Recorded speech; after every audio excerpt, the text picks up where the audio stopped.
So, I don't have to tell you guys that the rumors about an improved Nintendo Switch, a Nintendo Switch Pro of sorts, have been swirling pretty much, honestly, since day one, since the Switch first came out. People have wanted a Switch that was capable of more, and we sorta got that today.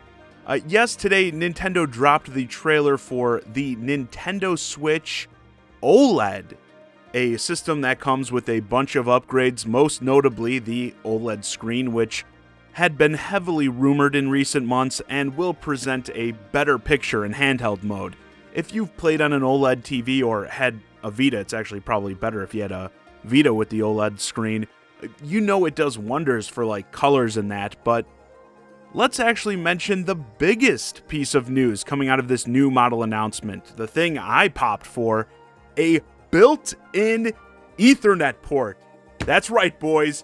Early 2000s console design levels, here we come. I feel like a proud papa right now. That right there is, if anything, is what's going to get me to buy one of these things. The system also has some other features like a more adjustable stand, better built-in speakers on the Switch, some more storage, which are all nice and everything. Also, I'd note everything about the system, the dock and that just looks cleaner, more like a premium product, and not just because it's white.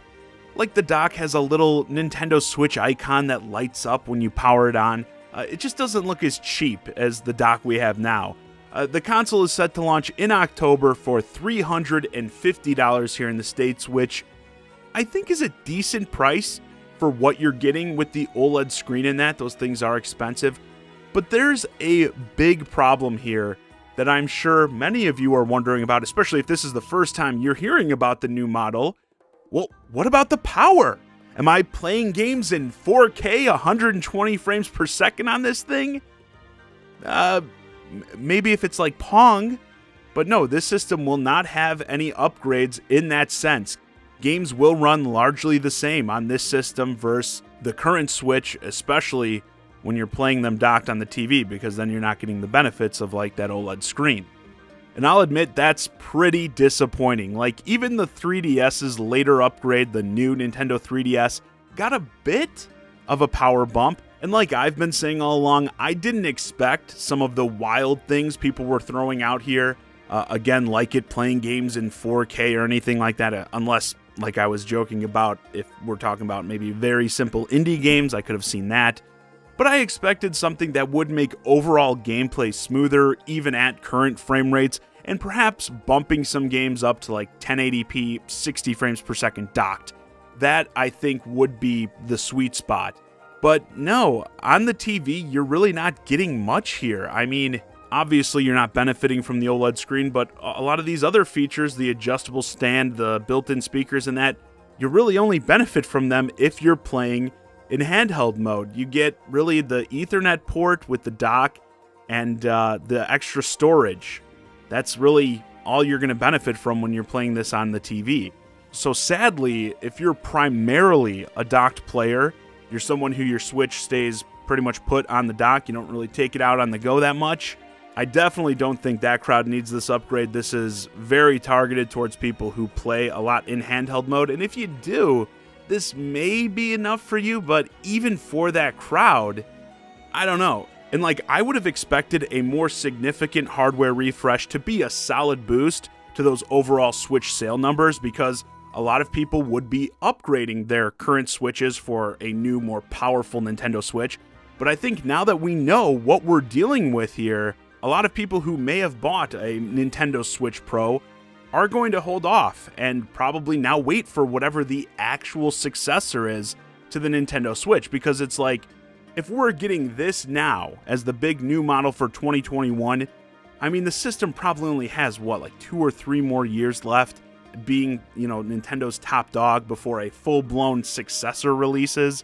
So I think it's going to be hard going forward, again, when it comes to pumping up those sales numbers, to get anyone who already owns this Switch to upgrade to something else.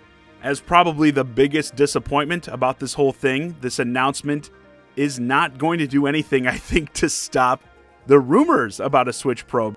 I mean, I'll say myself, I'm sure many of you too, I partially really wanted to see a Switch Pro announcement just so I could stop hearing the rumors about a Switch Pro. People doing like multiple videos a week on the latest Switch Pro leaks and, what's going on at the manufacturing plants and that.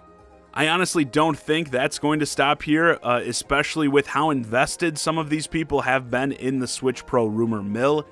And it's certainly possible that Nintendo has more Switch models coming after this, but like I said, even if they do, I think it'd be hard to get people to upgrade in, say, 2022 or 2023, when at this point, we may even start getting teases about what's coming next for Nintendo. Like, are you really going to buy a Switch Pro if you think the full-on Switch 2 or something is coming in another year, maybe even less? So yeah, overall, I do think this is definitely a lackluster announcement. I mean, no real upgrades to like the CPU, GPU, RAM, or anything like that.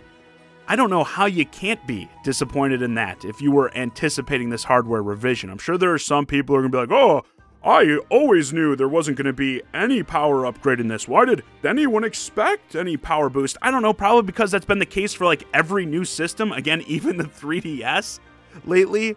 Obviously not the Wii U, because nothing was going to save that system, but going off what has been done with the PS4, Xbox One, and once more the 3DS, I think it made total sense to expect some sort of performance upgrade. To be clear, I'm not saying the people who expected 4K 60 FPS play from this thing were right to do so, but something, yes, I think would have made sense, and I think would have been more successful than this system is going to be, like I said earlier. I think without a performance boost, it's definitely going to be tough to get people to upgrade. We know that console sales overall, it's usually the cheaper models that sell, so I think even a lot of new people who haven't bought a Switch yet are still going to go for that cheaper model, and you're not going to get, again, a lot of people who are going to want to upgrade their current Switch for basically this OLED screen. I just don't see it. Not saying it's going to be a total failure or anything like that, but definitely not going to get the numbers it would have gotten with a performance boost.